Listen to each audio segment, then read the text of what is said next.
Hey, what's going on, guys? OJ back here with another video, and today we're going to be talking about the UFC Apex. More specifically, about the fighters fighting in the UFC Apex. Now, I love to bitch and moan about the Apex. I really don't like the Apex, and I'm sure many of you don't, but I feel like the fighters who are frequently there fall under two categories. Either they should just be kept in the Apex, or they should be set free because they keep putting on exciting performances. So I'm gonna have a set of tiers for you guys, just so you guys can understand where I put each fighter in terms of excitement when I see them in the Apex. So without wasting any more time, let's jump right into the video. All right, starting off with the inspiration to this video, Tetsuro Taira. Now, he was supposed to fight this week, but I believe the fight between him and Amir Albazi, who I'll talk about later in this video, got canceled. So that's unfortunate because Tetsuro Taira is actually really fun to watch. Now on the feet, he looks like a spastic tard, but I truly believe that he has the best ground game in the flyweight division. Now you can argue Pantoja, but personally, I think Tetsuro Taira's ground game is better. It doesn't mean that Taira's gonna beat Pantoja in a fight, all right? But I don't know. I still think he's fun to watch, and I'm genuinely pissed off that the UFC keeps putting this guy on Apex cards over and over again. Like this guy had like two main events in the Apex. Like every single fight I can recollect. Tetsuro Terra's always been in the Apex. I really don't understand it, and I feel like the UFC is doing a disservice to him because again he makes grappling look fun, and it's just a shame that the UFC just keeps putting him in the Apex over and over again. All right, up next we got Dustin Jacoby. Listen, I don't think he needs to be on like a main card of a pay-per-view, but I feel like he needs a crowd. All right. Dustin Jacoby's actually pretty fun to watch compared to most light heavyweights. Like Dustin Jacoby's a slick kickboxer. Like, is he the highest level? No. But he's there to scrap. He can get knocked out, which is also fun as well. And overall, Dustin Jacoby's always ready to scrap. So I don't know why the UFC like frequently puts this guy on Apex cards. All right. I'm not gonna complain that much because Dustin Jacoby does keep Apex cards alive at times. But I feel like majority of the time, Dustin Jacoby has done enough work to where like he should be getting a crowd in almost every single one of his fights. All right, now up next we got Gilbert Burns. Like I understand that he's been like a top 5 contender for quite a while, although he's been on the downside recently. But I'm not that excited for Gilbert Burns fights. Like I do like him. Like he can be fun at times, but he's not exactly someone I'd be like, oh, at least this guy's here. I'm like, Gilbert Burns is more of a, all right, that's cool. Like this Apex card isn't gonna be complete dog shit. So Gilbert Burns, I think it'd be disrespectful to put him on the Apex, but at the same time, I feel like we kind of need him in the Apex because he's just he is a high value name that can like put on fun scraps from time to time. All right, up next we got Neil Magny. Yeah, I don't really care whether or not Neil Magny's in the Apex. Like, I understand that Neil Magny can like craft up a 29-28 clinch fest. Am I really gonna be excited to watch that, especially in the Apex? Not really. Like, that doesn't mean it should be on a pay-per-view. All right, but I think Neil Magny, I don't care whether he's not on the Apex or not because I don't know, I'll just watch his fight. I wouldn't think much of it. I don't really expect much from Neil Magny. So I don't know whether he stays on the Apex or not. I don't really care. All right, up next we got Amir Albazi, the guy who was supposed to fight Tetsuro Taira this week. Uh yeah, don't let him leave the Apex. Yeah, Amir Albazi is a genuine terrorist.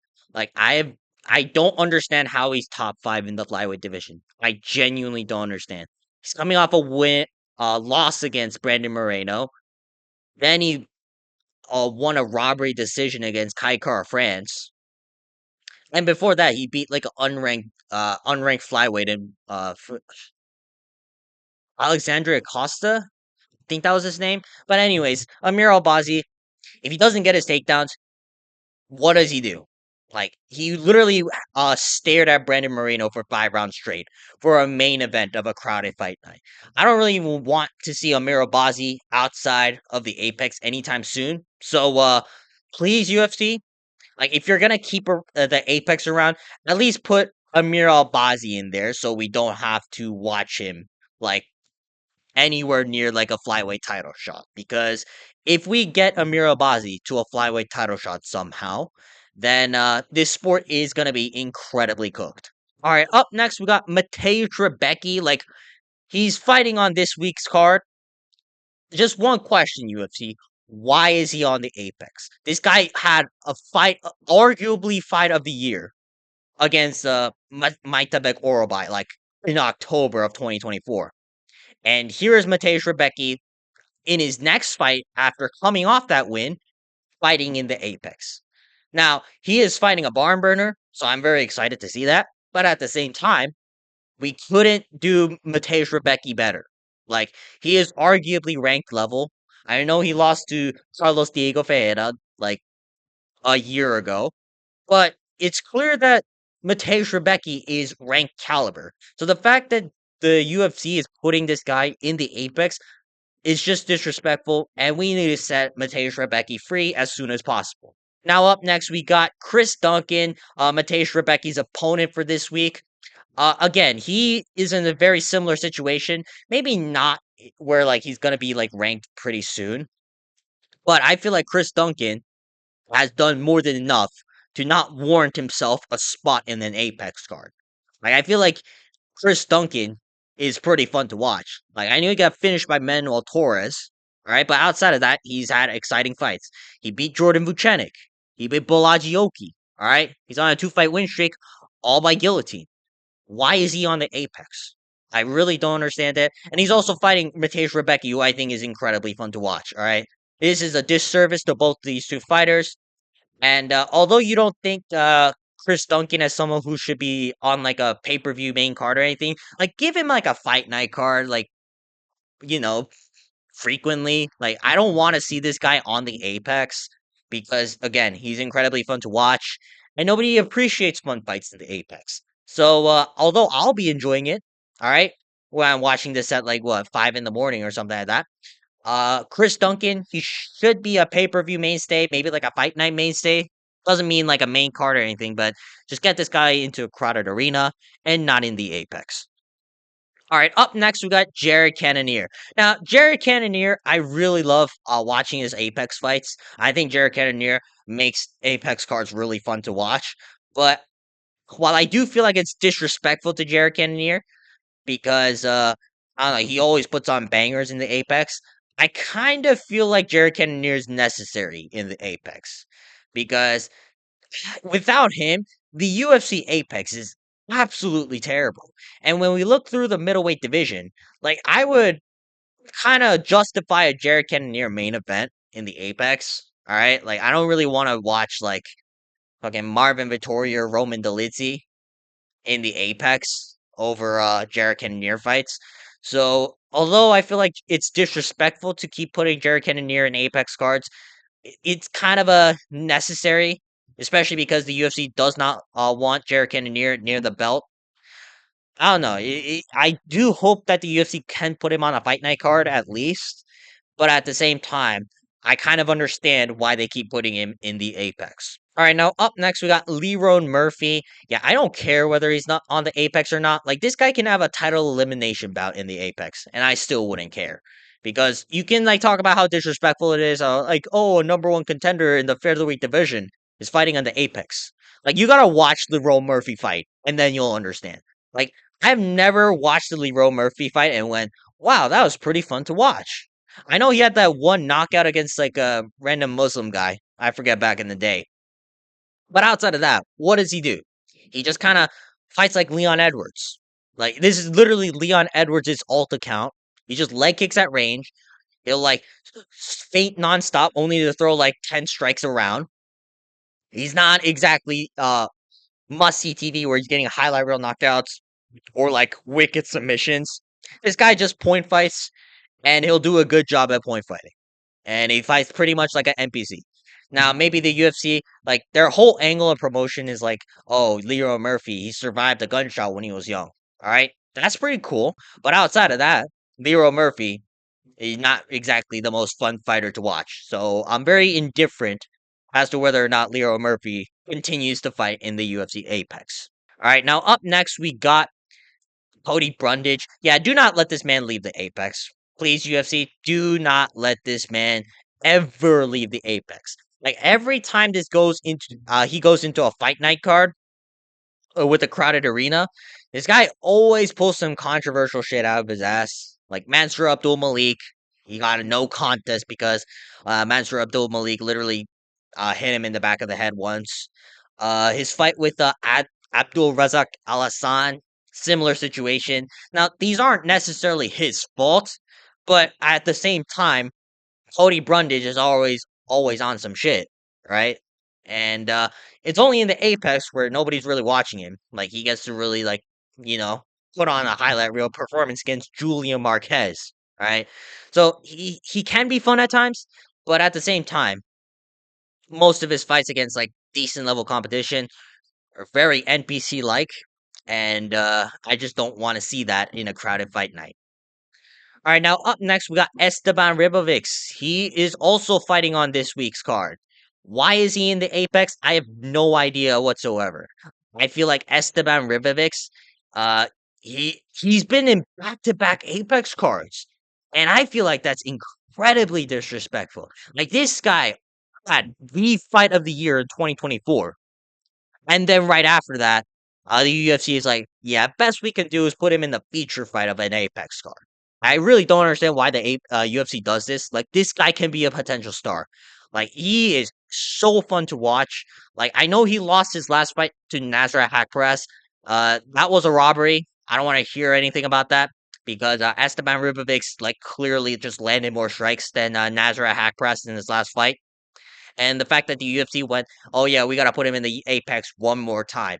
I just feel like it's terrible for the sport because I feel like Esteban Ribovics is a legitimate prospect who can make it to the top 10, maybe even the top 5 of the lightweight division. And we all know that the lightweight division is incredibly stacked. So for a not a generational talent, but like a special talent like Esteban Ribovics to be wasting his career in the Apex is just such a darn shame. All right, up next we got Edmund Shabazian. Now, Edmund Shabazian, when he's in the Apex, he's absolutely beautiful to watch. Now, it could just be because he's fighting schmucks like Dylan Budka, but at the same time, this guy's incredibly slick to watch on the feet. All right, I feel like Edmund Shabazian, whenever he's on the Apex, he like overperforms. So I feel like he should be a pay per view mainstay. I do feel like the UFC kind of knows this, which is why Edmund Shabazian's been on more fight nights and pay per views lately. But every time he's on the Apex, which the UFC does put him in there at times, Edmund Shabazian delivers, or he can get choked out or knocked out. So I feel like Edmund Shabazian, regardless of his results, he should be a pay per view mainstay because most of his fights are pretty fun. All right, now up next we got Sean Strickland. Listen, I understand that he's like number 2 in the middleweight division, number 3 maybe right now, but I don't really care for Sean Strickland.